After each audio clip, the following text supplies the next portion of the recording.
session, and just now I've done a 20-minute talk that's split in half, and now I'm going to come do this, and I'm going to go back and finish the session. Oh, blimey. Right. Bear with me while I get my business cases up.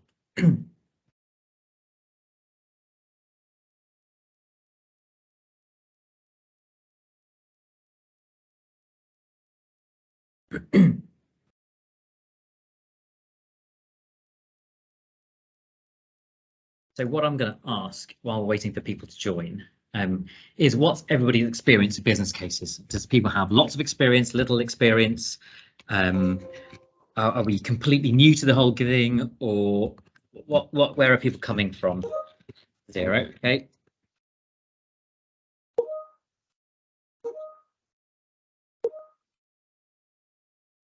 This, okay, just so I know. Like my screen moving all over the place because I'm trying to get my screens set up so that I can actually see you guys and see the talking as well. Thanks, Mills. I'll see you later.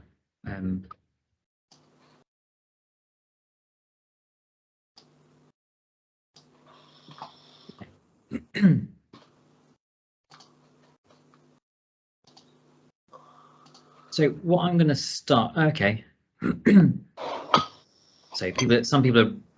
So for those that have written a few, what are the biggest hurdles that you've faced? What are the biggest problems that you've experienced, I guess?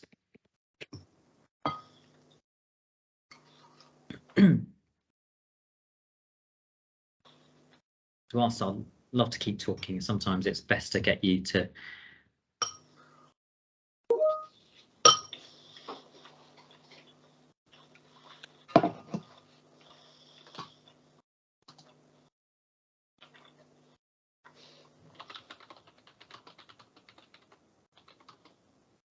getting the right info. Yeah, okay.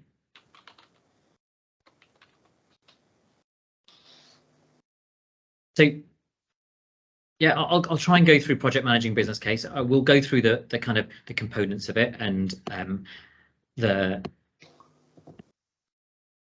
yeah, okay, provide multiple options. Yeah, okay, right. So what I would say is, and I'm gonna start with some of the tips. The biggest problem I've had you get with business cases, and the biggest reason for them being not successful, is that people either don't identify the problem. You're putting a business case you're not showing its priority. And the second thing is people writing a business case with the solution in mind. You have what you want to get out of the business case, and you write the business case for that solution. And that's where business cases fail, and that's the starting point. Again, you'll get a copy of the slides at the end, but I'm going to show some slides just because it makes it a bit easier to go through the structure a bit more. So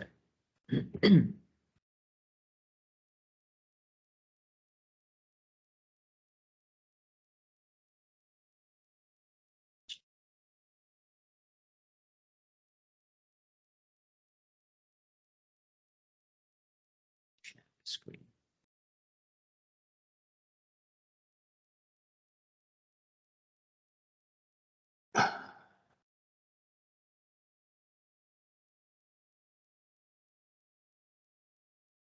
Screen's open.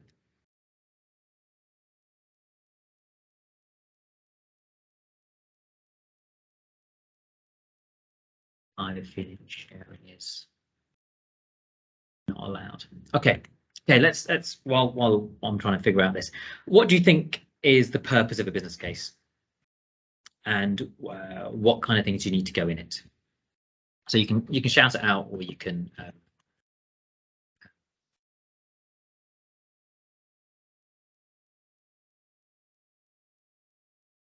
yeah, Fatima. Getting the financing to be able to go forward with the project. Okay, so part of it is about are arguing for your resource, so for finance, okay, and asking for money, okay. What's the any other bits? I mean, the same thing applies to funding bids for putting applications for funding bids. What kind of things do you need? You need to describe your project and what you're trying to achieve, how it's going to improve the current system. Yeah, you got to put your case for change in, yeah, and you got to what you're going to improve, yeah.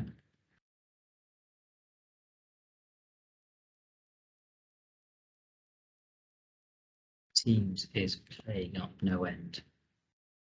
So bear with me, sorry. I'm going to try and leave this meeting and rejoin it. Give me 30 seconds and I'll try and see if this works, because otherwise I'm going to be talking through slides that don't exist. So in the chat while we're waiting, what needs to be in a business case? Okay, I'll be back in a second. Ah, okay. I don't need to leave.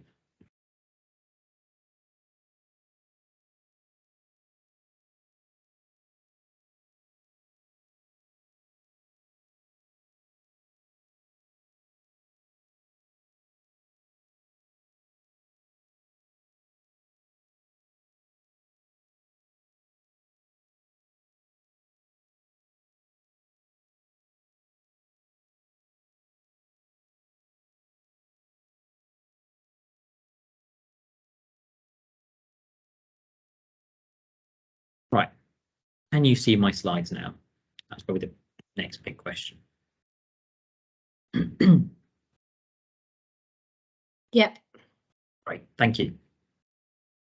Perfect. Okay, so what needs to be in a business case? So benchmarking, why the request is a priority, different options, and the benefits and risks of each. Perfect. Okay. Does anybody know of a? So what we're going to talk about today is the kind of the essentials, the kind of the structure that is recommended, and the components that should be in every business case. And the reason I say that is because every organisation will have a slightly different process, will have a different form, and will have slightly different questions. But there are some key things that you need to put into the business case.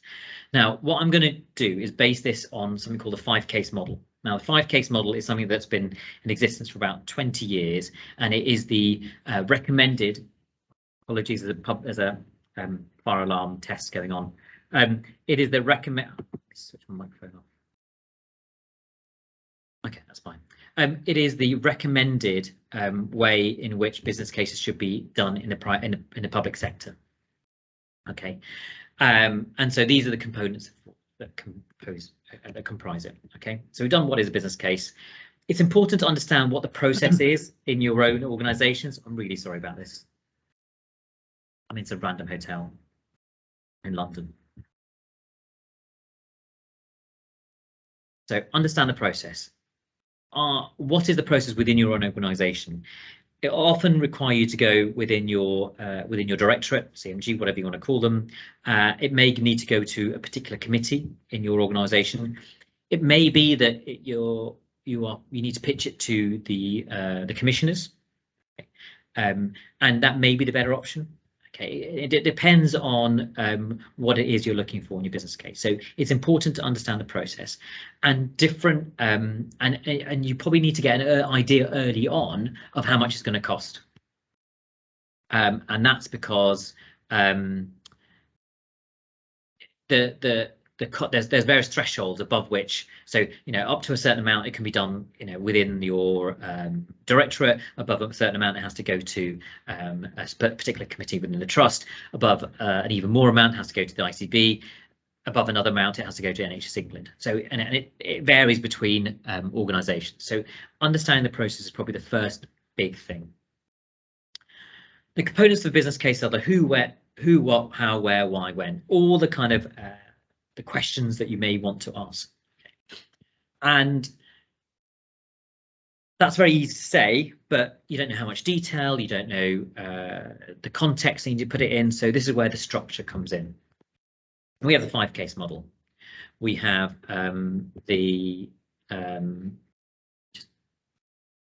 you have the strategic case, and I'll go through these in a bit more detail in a second.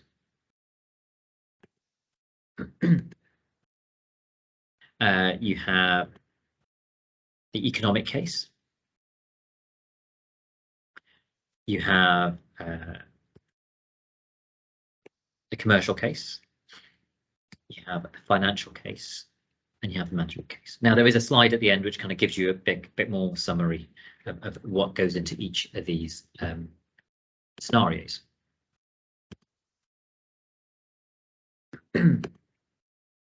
So you need, in a business case, to show that your project, whatever you're pitching forward, is desirable. It is wanted by the organization. Okay. It aligns with the organization's values and strategic aims. It needs to be viable. It has to be something that's realistic. And it has to be achievable. So and within a certain time frame. And you have to be accurate with these.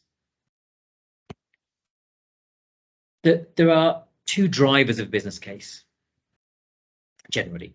Okay. It is to solve a problem. And in order to solve a problem, you need to have a problem and show that problem exists. Previously, in previous times, and under previous payment systems, you had a business case to generate more income. Now that's kind of gone out the window a little bit, but you can put a business case to improve quality. But you have to show that improvement in quality is worth the money that you're spending, what costs you're expecting to spend. So they're the drivers of business case. And I said that the main problem that a lot of people have is they don't have a problem to solve, or they don't show that problem to solve. Or there's a problem to solve.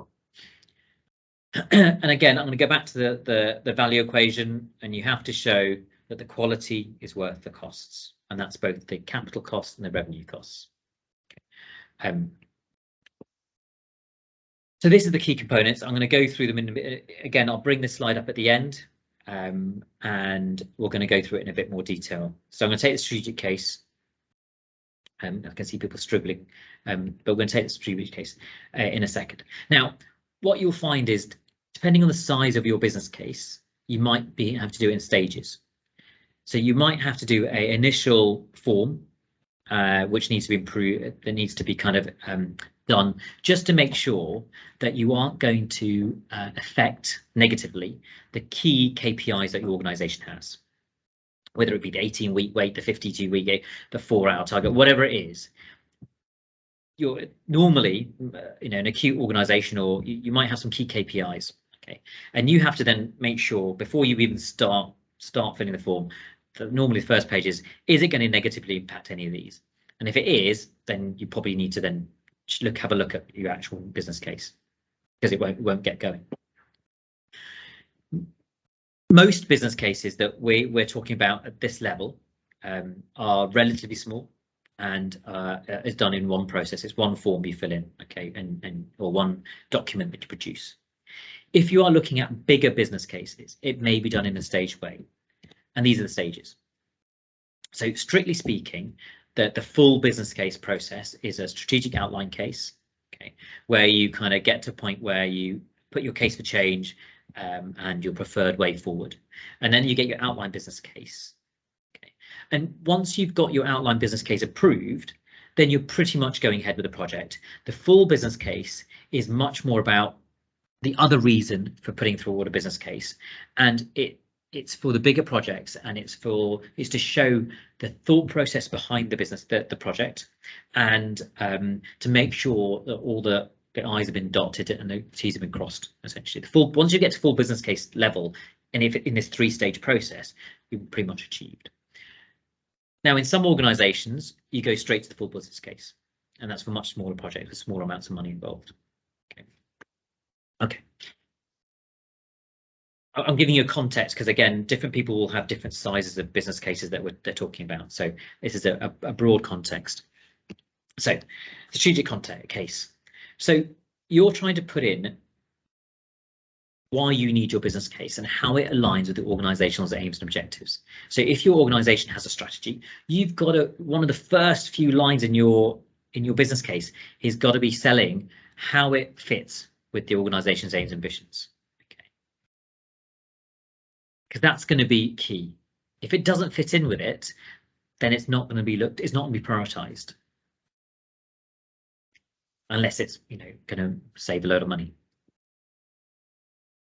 Okay. The next bit is making your case for change. Now, this again is another area where people fall down. They don't put the evidence behind their case for change. You need the data. And you can use it from benchmarking. There's the NHS benchmarking service. You can use it for CQC reports. You know, you can use it from getting data from GERT, which is getting it right first time, model hospital, NICE or Royal College recommendations, or even from mortality reason root cause analysis. The more evidence you have of your problem, the better your business case will look.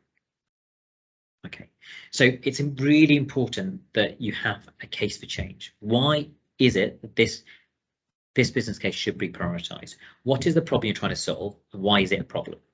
Okay. And you put in, and the next bit you put in is much more about your current situation.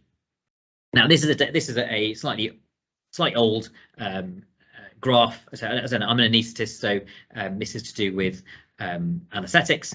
So this is a graph taken straight from Model Hospital, and it's all about the blue line is our desiflurane use. Now, desiflurane is a really bad gas for the environment, and it is something that we use too much in Leicester.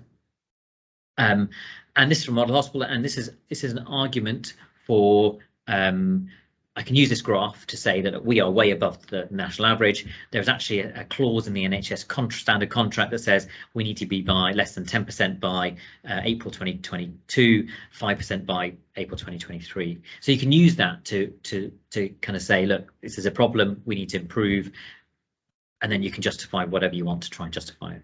Okay. Again, this is a surgically related one. Again, for theatres, this is a graph, a table showing where my trust is, which is the black bar, in relation to length of stay of less than 2 days for emergency appendectomy. Now, you can then do the next step of data analysis and go, using my costing data, I've managed to get a load of data out and go, actually, the reason the length of stay for these emergency appendectomies is quite high, okay, is not because of post-operative complications. We haven't got a particularly high post-operative complication rate, but our patients are waiting sometimes 2 or 3 days for surgery. Okay, so that is the reason why we need to improve. Okay, so we need more theatre capacity because, you know, our patients are not fulfilling, are not being operated on quick enough. Then you can get you've got the patient safety issues and clinical outcomes as well as causing problems. So the graphs are very useful. Right. The next bit of the strategic case is you've got to show your existing arrangements. What is your current level of activity? What is your current arrangements? What is the current situation? How are things going to change in the future? So what are your business needs? So what are your service needs, at the moment and in the future?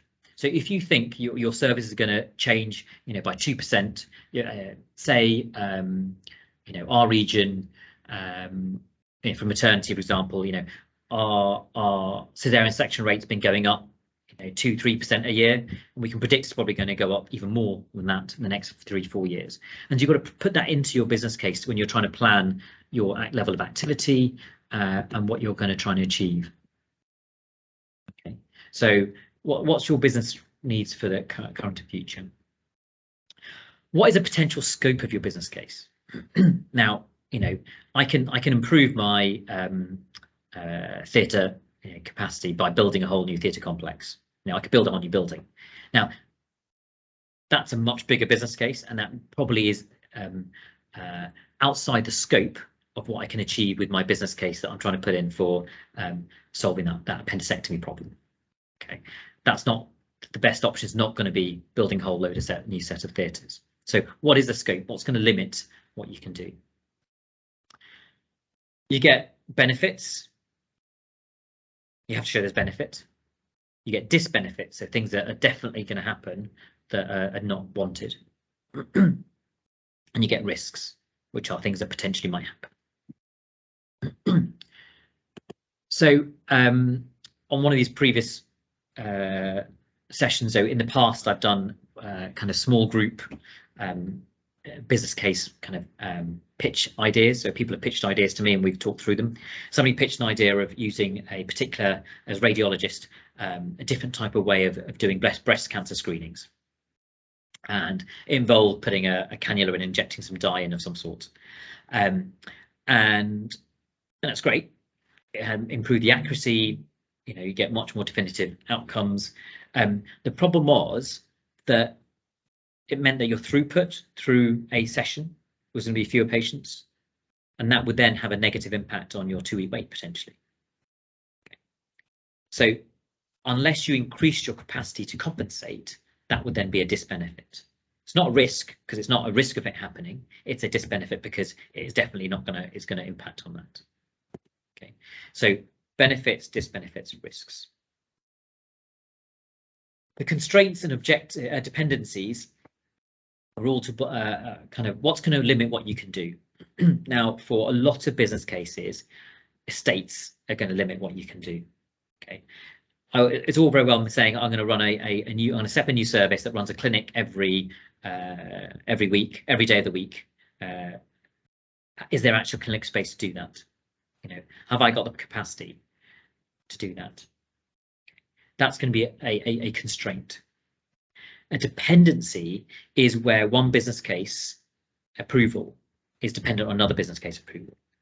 Okay, so for example, we've been through a bit of a reconfiguration recently where we've moved services across sites, and putting critical care was one of the key things that was moving. And it meant that that site that was left without a critical a level 3 critical care, we had to implement a kind of a hospital at night system with outreach. But we needed to have a 24/7 outreach in order to make sure there was enough safety issue to allow the recon to happen. So the kind of big reconfiguration business case was dependent on us getting the funding to have a 24/7 outreach service. So one is dependent on the other. Another one that I've read about or done a bit of work on is we had a business case for, not me, a place had a business case for radiographers. Now they just built a orthopedic day case unit. Now the functioning and running of that orthopedic day case unit is dependent on this business case of getting new radiographers and radiologists. Okay, so one is dependent on the other. So highlights if you are, you know, if another business case is dependent on your business getting through. And by spending it checked is what are you trying to achieve? You know, what is the money supposed to be going to try and get? You know, is it going to improve things? How is it going to improve things? So that's a strategic case. Again, if you have any questions, please ask as we go along. We can ask at the end as well, but ask as we go along.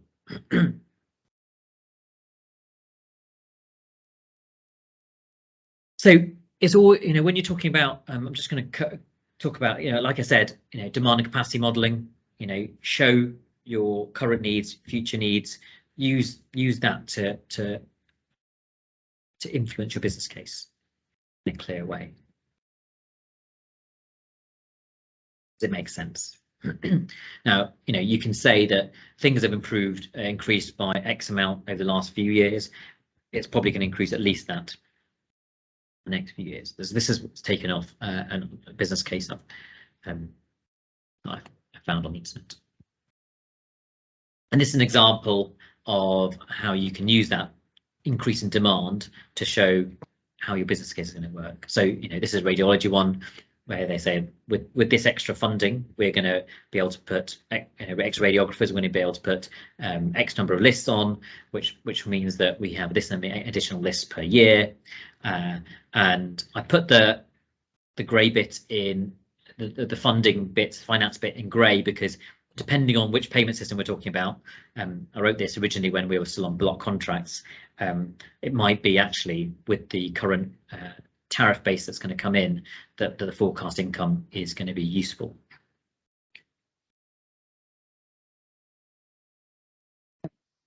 The economic case is all about options. So what is really important and what is often forgotten is that people who are writing business cases generally have quite either a detailed knowledge, or have been told quite a lot about the ins and outs of the business case and the service. You are in it. Okay. The people reading business cases don't have that knowledge. So it's probably useful not to avoid too much medical jargon. It's probably useful to things that you disregard out of hand because you don't think they're viable quite clearly, and you know the reasons why they're not viable. Other people reading your business case may not know that. Okay. So with the long list, you have to then come up with every potential option. You know, think of the weird and wonderful. What are all the kind of different things that you might way of solving this problem? And then, you know, you should have some sort of assessment criteria. There are different assessment criteria you can come up with, but it has to be clear what your assessment criteria are. And the more important thing is, what are the absolutes? You know, if you think about a job description, you know, you have your essential and your desirable. Okay, so your assessment criteria will have assessment essential and desirable, and then you can look at your critical success factors. This is what the term they use is your essential. These are the key things that you need for your options. And then you can knock them off. You can go, actually, of all these ideas, this is ridiculous. This is okay. This is our preferred option.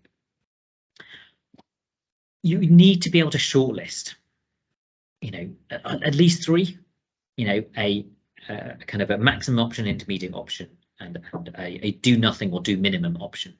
Okay, and so that you can do that in a bit more detail. And that's when you do a kind of economic appraisal of each of those options and do a qualitative benefits and a cost appraisal of the rough costs, so you can compare them. Okay, make sense? Now, when you do an options appraisal, there are lots of different ways around it. This is one of the different ways you can do it. Okay, and this is this is an example that's been put into the Green Book, which is the kind of Bible for this.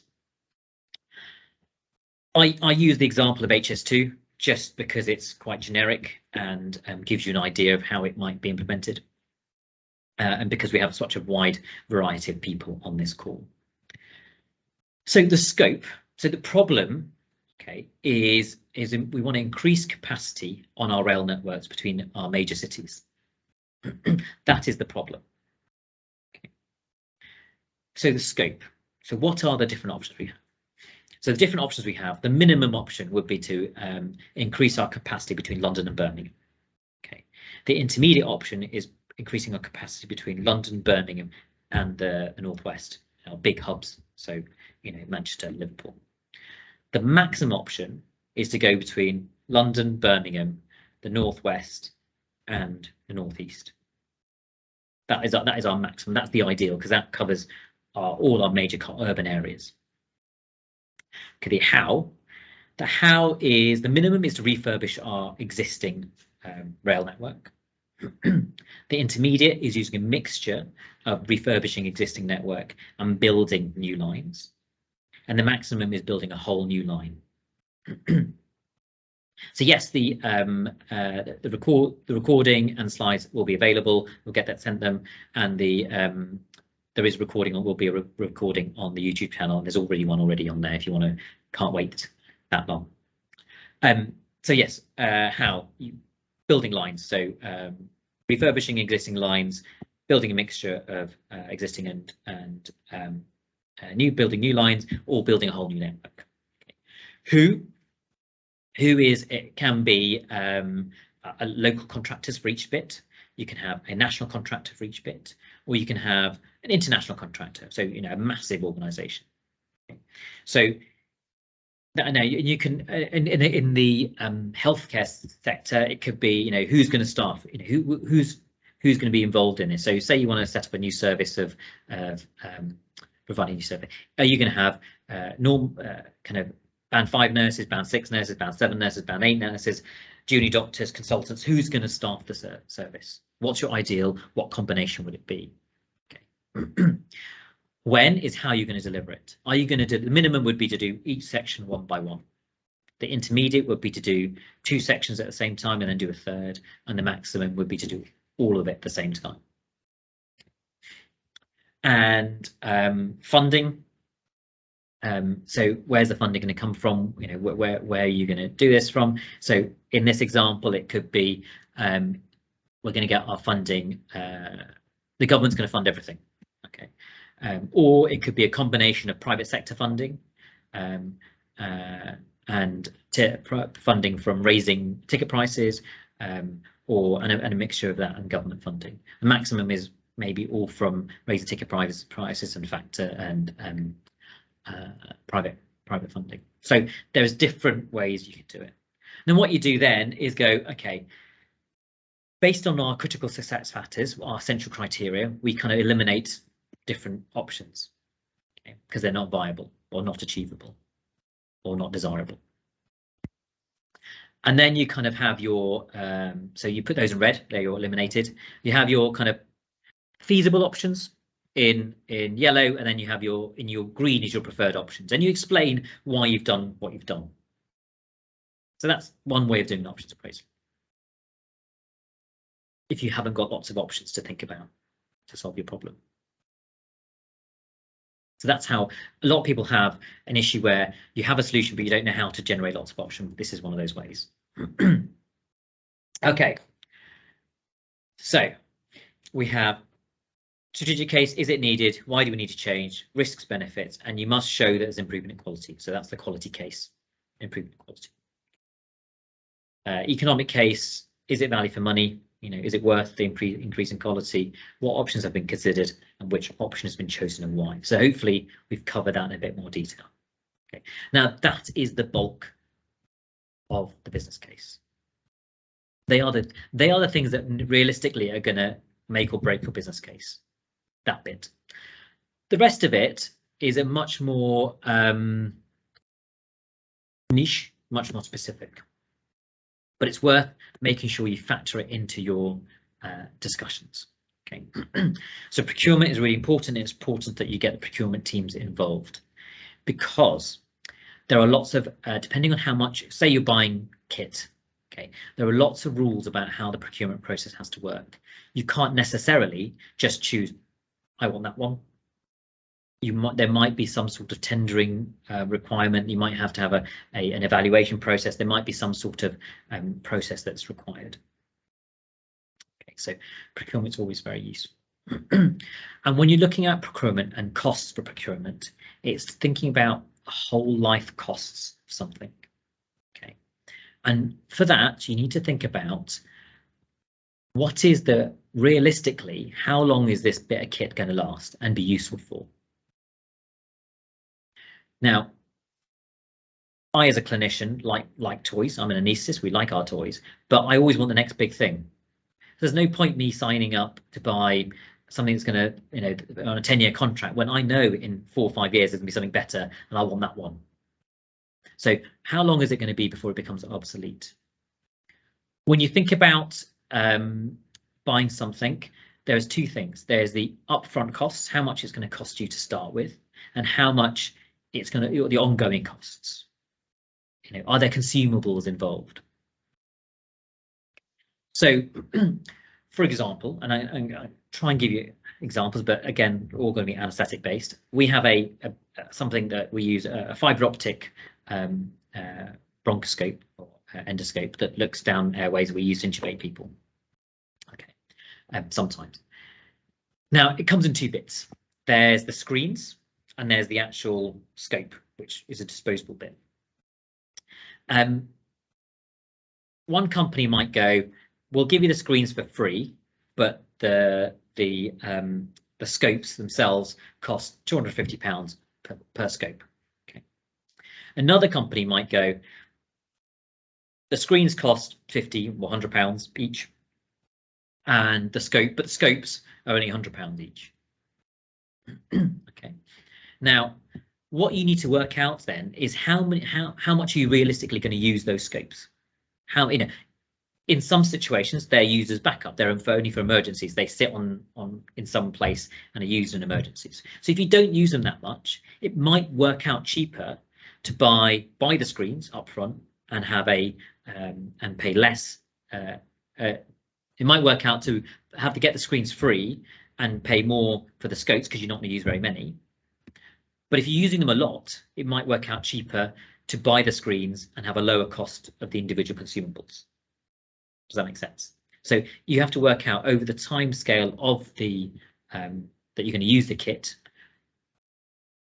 how much you're going to use it, and what the total life cost of them, and what you can do at the end. You know, what happens at the end? Are they upgradable? Is your contract going to mean that they're upgradable? Is it going to be a managed service where every time a new one comes out, you get the latest version? What happens if with any problems? Is there maintenance issues? Okay, so that whole has to be factored in when you're looking at the procurement process. So personnel requirements. So again, when you're looking at how your personnel requirements, you have to look at working time equivalents. Okay. So as if you want a consultant-led clinic, for example, now a consultant contract is based on a 42-year working week. When you're doing the finances for a business case, it's probably best to work out on a 42-year working week, 42-week working year. So in order to have a clinic running and have prospective cover, you need funding for 1.2 consultants, working time equivalent consultants, essentially, roughly. I'm not the HR will know the specific numbers, but you might have a slightly different personnel requirements. Same thing for agenda for change personnel. They work on a 37.5-hour week. So if you need, one extra nurse on a ward 24/7, then that will work out as multiple. How many hours is that? Divide that by 37.5, plus sickness, all that kind of, and you have to then factor that in when you're looking at how much it's going to cost you. HR have the numbers. They have the templates for how much it works out as. But that's where you get those, more often than not, what I've found is occasionally what happens is people get their business case approved and they can't implement it because they made a massive error in how much because it's got approved because they've gone, oh yeah, we only need one nurse, and they kind of go, and it's going to be approved because somebody's gone, yeah, we can fund that, but then they can't implement it because they can't recruit enough people to provide the service. So make sure you get personnel requirements right. I had somebody asked me about a business case not that long ago, and they didn't have any designated office space built in, in their service. And I said, look at how much it costs to rent a space in a building that the NHS uses. So a lot of NHS organisations, particularly our community partners, have office space in various buildings. So how much does it cost? Put that into your business case as part of your costing. Normally what they'll do is they'll go, actually, we'll provide you office space, we'll find somewhere. But if you put it into your costing, it makes it easier to then justify. Okay. Contract issues. So be wary of trying to put a business case in. So there are lots of trust-wide contracts that are involved. So there's no point trying to put a business case for a bit of a kit that's already under contract, because there may be caveats in the contract which mean that you have to go with a particular supplier for the duration of that contract. So syringe drivers are done under the trust-wide contract because they're used all over the trust, but we have a specific requirement for anaesthetics for a specific type of pump. Okay, but there's no point in me trying to buy that particular type of pump without going through our existing contract suppliers. Okay. IT, for example, you may have contract issues that affect the compatibility. So we have a managed IT service with, let's say, HP. Okay, so HP provide, or an HP representative supplies all our IT equipment. we bought a cardiopulmonary exercise machine, a particular kind of kit, and it comes with a Dell or some other kind of laptop built into it. Now, then you get compatibility issues, and you get a delay in being able to implement it because they can't always talk to each other. Okay, so just be wary of those kind of subtleties in the contract as you're trying to implement it. The financial case is be realistic in how much it's going to cost. Be realistic in how much it's going to save. Is it actually going to save you that money that you're predicting it's going to save you? Okay. And how long is it going to take to deliver those savings? The other bit that's relatively important is the management case, because it's all about how you can implement it. Are you going to implement it? Are you going to pilot it? Are you going to put it in as a big bang? Do it in one go? Are you going to do a kind of a staged implementation? And what's going to happen while you're trying to do that? So there's two aspects to the impact of service delivery. There's the impact of service delivery in your strategic case, which is if we get this, then it will free up space or time or whatever resource to do other things. Okay. Or there's the impact of service actually during implementation. And by that I mean, so for example, when we did our massive reconfiguration, we had renal transplant. There was a 48-hour period where, because the transplant service was moving one type to other, we couldn't offer renal transplant service, and we had to get another local trust to cover our transplant service. Same thing with peds cardiac.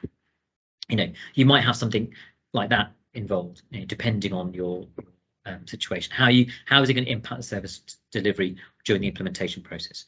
And what's going to be your contingency plans? What is your backup if something doesn't go right? Okay.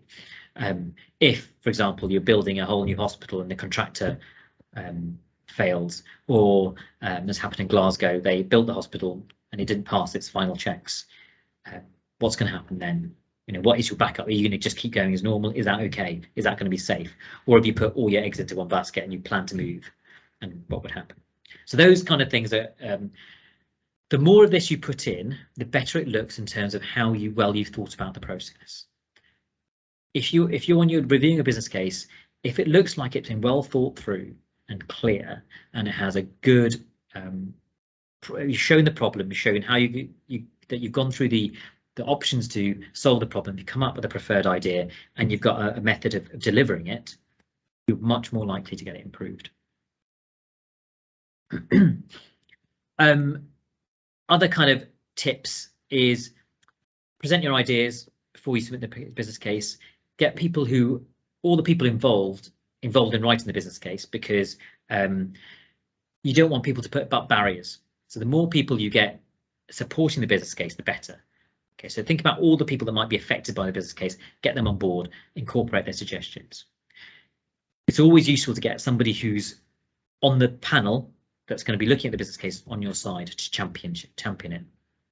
Ideally, your business case should sell itself, but realistically, you often need to do a lot of kind of lobbying, essentially, of your process, of the business case process. It's always useful to get somebody on side to do it, to be involved in it.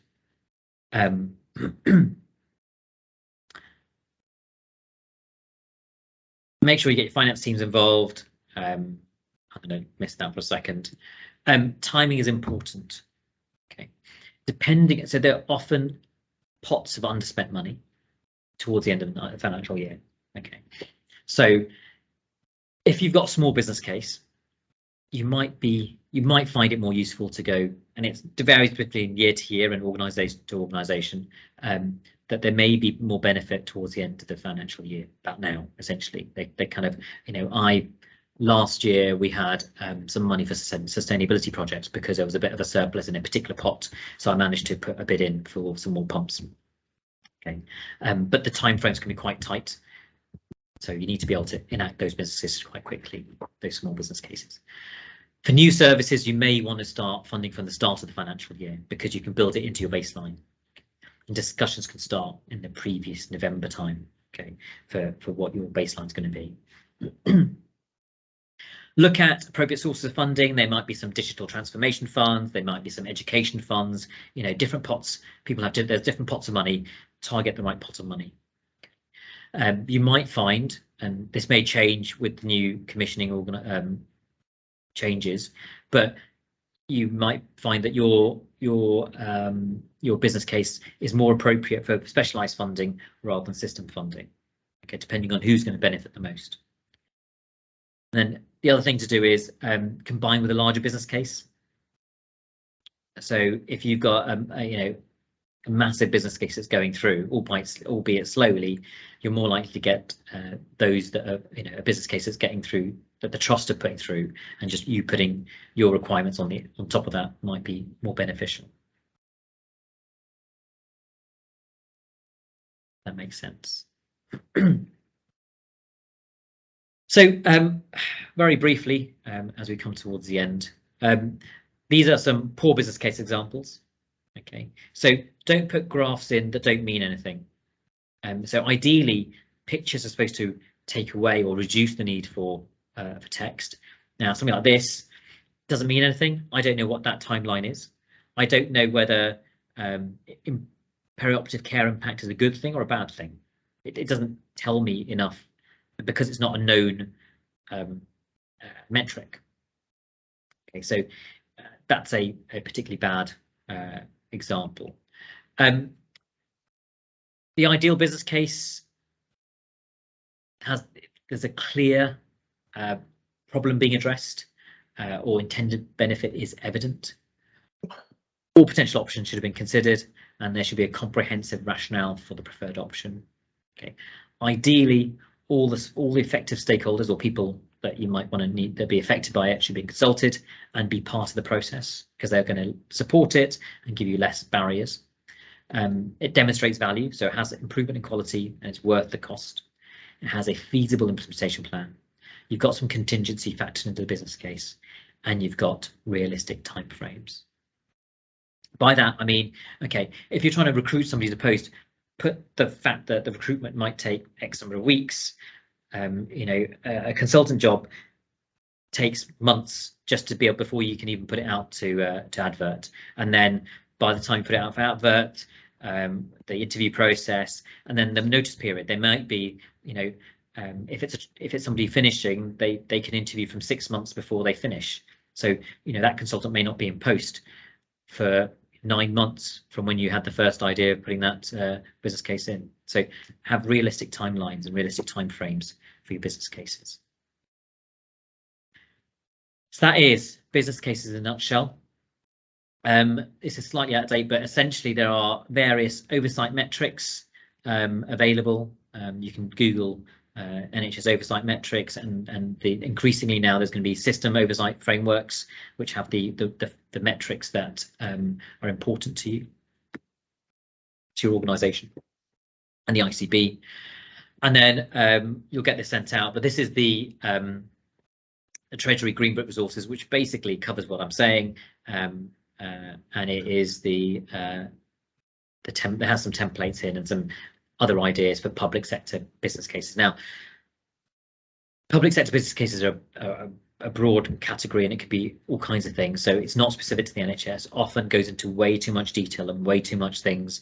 It's got lots of gateways and this, that, and the other, which we don't need to go through. But the summaries are quite useful. They have grey boxes, which quick summaries, which are quite useful for people when they're just refreshing their mind of what they need to put into business cases. There are better business cases courses out there. I wouldn't recommend, unless you're doing business cases all day, every day, and of quite a significant size. I don't think they're worth it. Having done one of them, I'm not sure they're that useful. A business case is very similar to a business plan in the private sector. So those of you who've done business plans in the private sector, a good business plan is the same thing as a good business case, has the same kind of content. Any questions? That is my talk in a nutshell. I said, I don't profess to know everything. Yes, Mithan. Hi. It's just a couple of quick questions. Yeah. I'm a chess physician.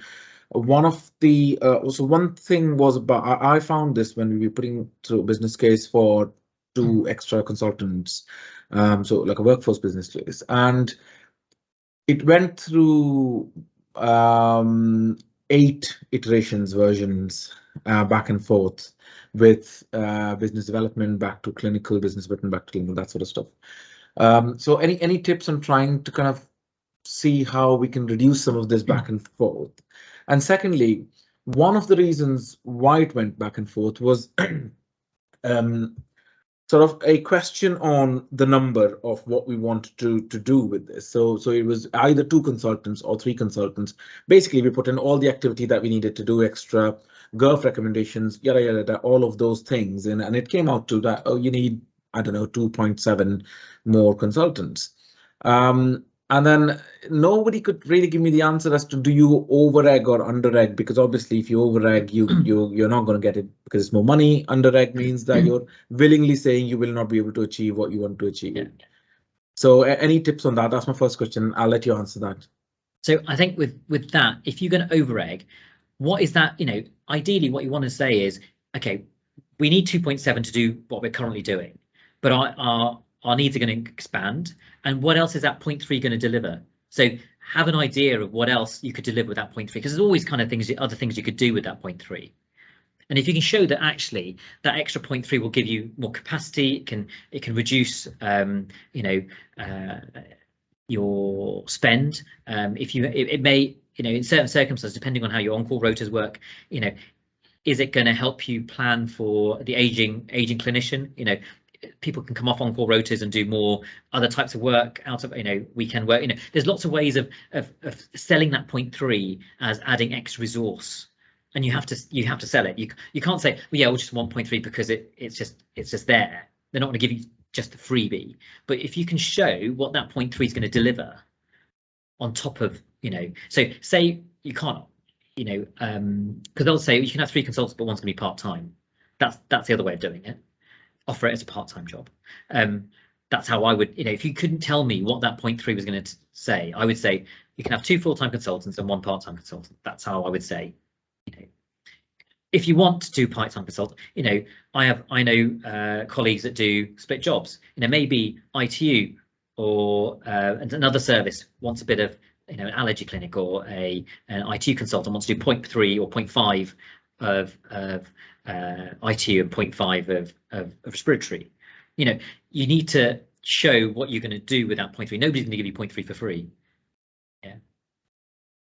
And this back and forth, and how can you make it that your first or even second, maybe third attempt at getting to the execs is the kind of final one?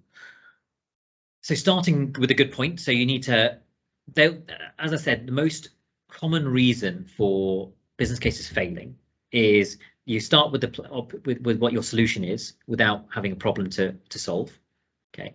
And secondly, you haven't thought of all the options. So normally the iterations are, why don't you do this? Why don't you do this? Why don't you do this?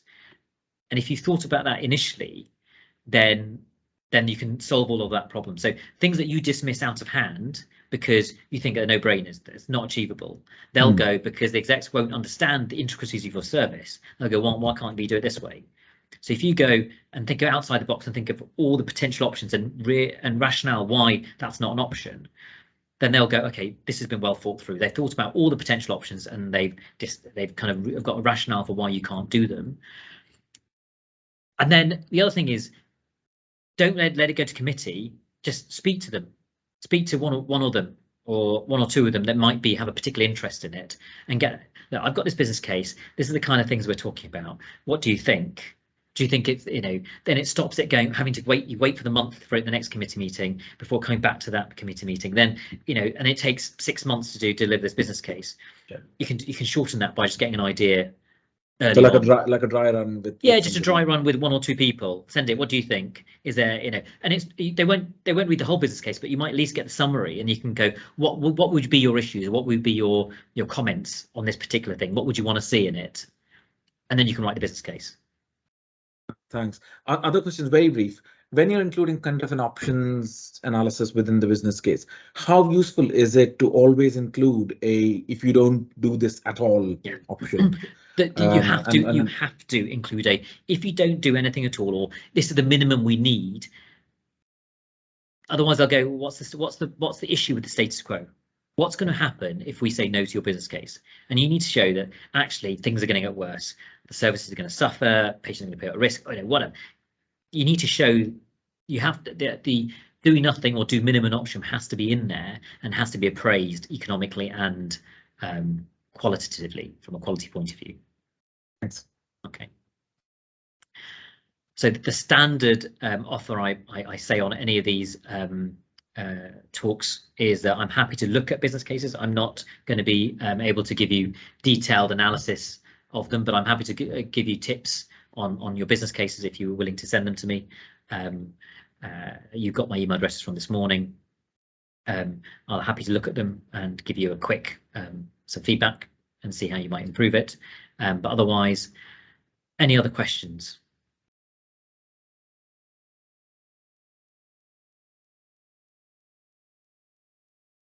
Hope you found it useful. Feel free to email me any questions you don't want to ask in the group. I'm happy to answer them.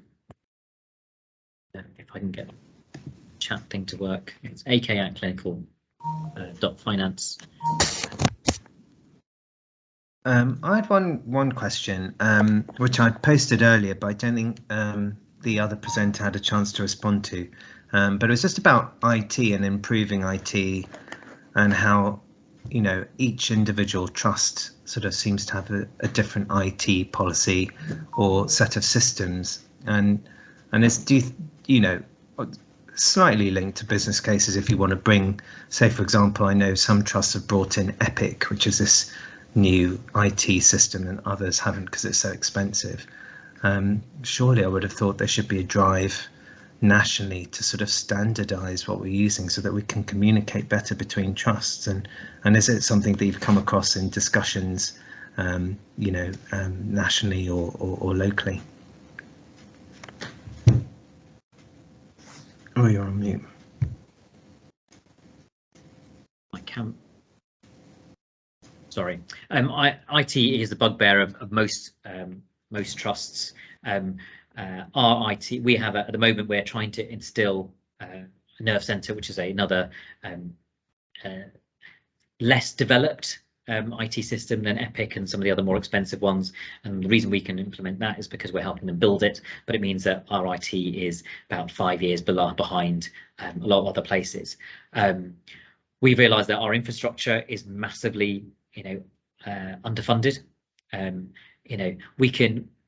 One of the reasons we can't access kind of the latest IT systems is because our Wi-Fi network is not good enough in our trust. Even our cabling to the for our Ethernet cables, the background behind them is so old that it doesn't matter. We can have the latest, you know, connection, but the cabling, you know, it's a state's problem.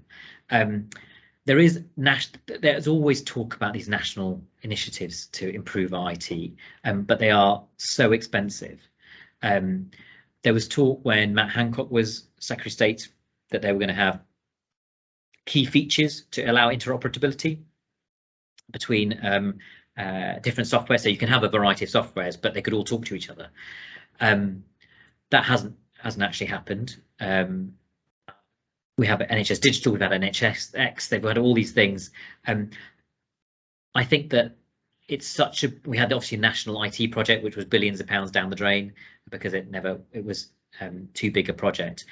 I think what they will probably decide to limit the number of EPR systems, so you don't get such a wide variety of them. So they might go, rather than having 20 of them, they might go 4 or 5 and go, look, you know, the problem is that people have already entered into multi-year contracts. So, you know, once you've installed Epic, the cost of implementing that means that you won't want to change for 10 years.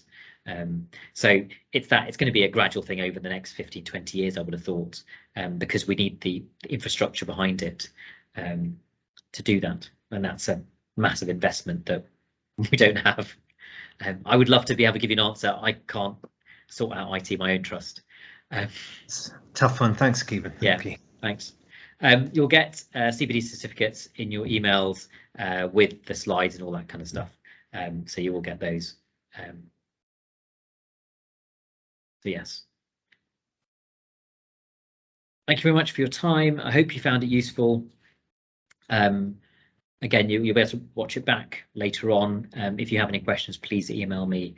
I will try my best to answer them. Yes, I'll hang around for another minute or two because I've got to go and finish another talk.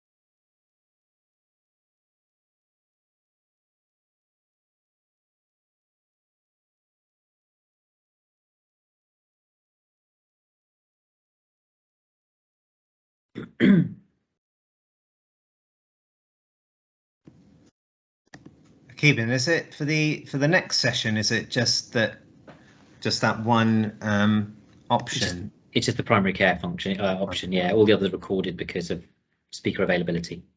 Fine. All right. So if you do want to listen to the coding or costing, we've done one in November, which is relatively recent. I don't think much changed since then.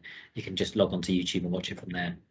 Fine. I deal with a lot of our departmental coding. I work with the coders as I'm ENT team lead in Sheffield Children's, and one of the things that completely sort of flabbergasted me is that you could do 3 procedures like a tonsillectomy, adenoidectomy, and grommets, but you'll only get paid for the tonsillectomy, which because it sort of overrides all the other things, which is completely bizarre. So it sort of removes the incentive to, obviously we do it because they're children, and we try and do multiple operations to try and do it under one GA, but it's just a bit of a fascinating difficulty. It is worth making sure the diagnosis code is accurate for those. So you may not get paid for the treatment stuff, but the diagnosis of the comorbidities, if they're accurate, you often get paid more for the weighted comorbidities for those ones.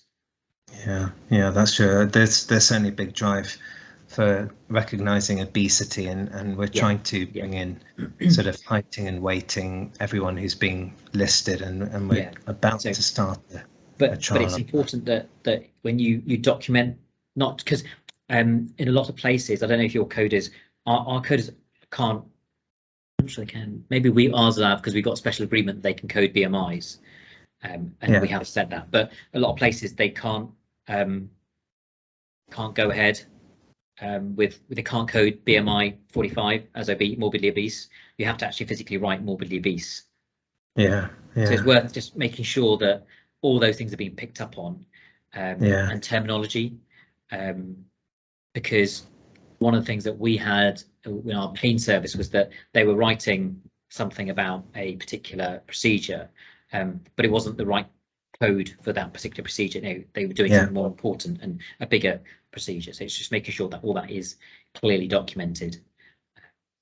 No, it's interesting. It sort of got put on hold for COVID, but we have the coders actually sit in theatres and do some live coding. And they sort of sit in the room where we print off our op notes, and then they sort of have a look through everything and then just ask there and then trying to cost the surgeon, which is a really good idea, I think. So we haven't got the resource, we haven't got the coding resource to do that, but what we've tended to do is try and make sure it's all printed, so all our op notes are printed.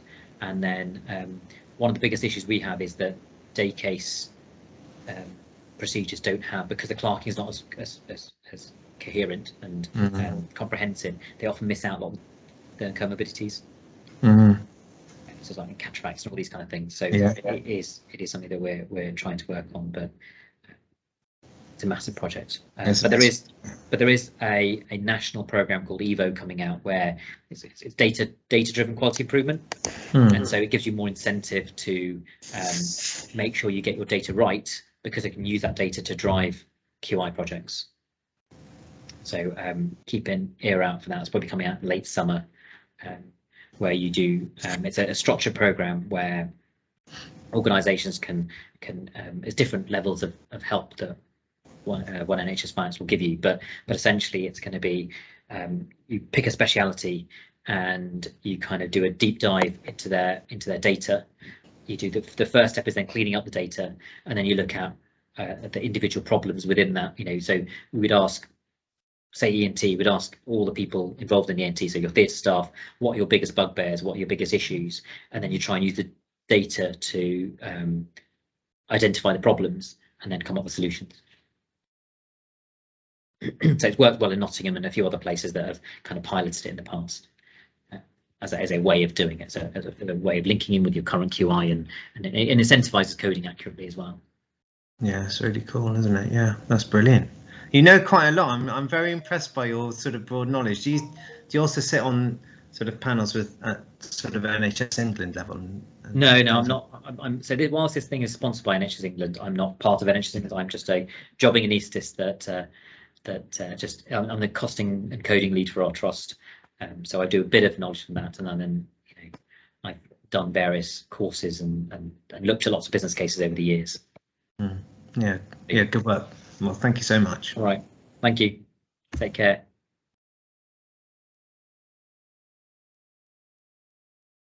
Right, I'm going to head off, if that's okay. If nobody else has any questions or comments, and then I go off and do another talk.